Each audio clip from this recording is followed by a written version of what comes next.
एक बहू अपने ससुराल में बड़ी मुश्किलात बर्दाश्त करती है, मुख्तलिफ दौर में से गुजरती है। फिर एक वक्त आता है जब वो खुद सास बन जाती है।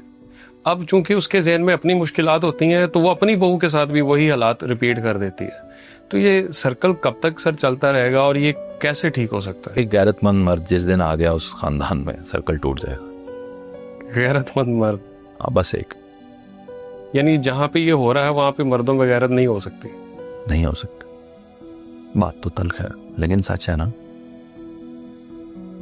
मिसाल ले लें, एक मर्द अपने माँ बाप से कितनी मोहब्बत करता है इसका कोई अंदाजा तो नहीं लगाया जा सकता, लेकिन जिसके साथ वो शादी करके घर लेकर आया है वो कोई लौंडी तो नहीं है। नहीं। वो कोई घर की काम वाली तो नहीं है। उसकी बीवी है। उस बीवी की एक बहुत बड़ी इज्जत और रिस्पेक्ट है। अगर उस लड़के की मां उसकी बीवी को गालियां देना शुरू कर दे, डांटना शुरू कर दे, मारना शुरू कर दे, तो मां को ये इख्तियार किसने दिया है? बिल्कुल वो बेटा दे रहा है। दे रहा है तो हो रहा है ना। वहां पे उसका रोल था। हाँ, अब ये सवाल पैदा होता है कि अगर बीवी मां के साथ बदतमीजी करे तो क्या होगा, या बीवी की गलती हो तो फिर तो मैं डांटूंगा और बंद कमरे में डांटूंगा, लोगों के सामने नहीं। उनको कैसे पता चलेगा कि इसने अपना किरदार अदा किया? पता चल जाएगा। सॉफ्टवेयर अपडेट होता है तो पता चल जाता है। सही। ठीक है। इसी तरह मां की अगर गलती है, बीवी ने रिपोर्ट किया है और मुझे पता चल गया, तो मैं मां से बात करूंगा, सेपरेटली करूंगा। बाजुकात अगर जरूरी होगा दोनों को आमने सामने बिठा के बात करूंगा। सही। लेकिन एक बैलेंस क्रिएट करूंगा। ये शुरू में आपको मुश्किल लगेगा, शुरू में मुश्किल लगेगा, बाद में इतनी स्मूथ चीजें हो जाएंगी कि आपको कभी सालों में भी जरूरत नहीं महसूस होगी बीवी या मां से बात करने में।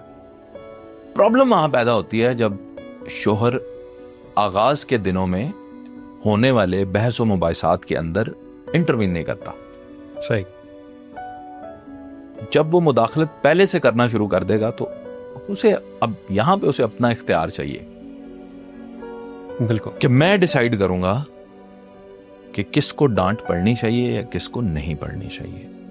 कोई किसी को नहीं डांटेगा, क्योंकि बहू के पास कोई इख्तियार नहीं है सास को डांटने का, सास के पास कोई इख्तियार नहीं है बहू को डांटने का। पर आजकल तो हक समझते हैं।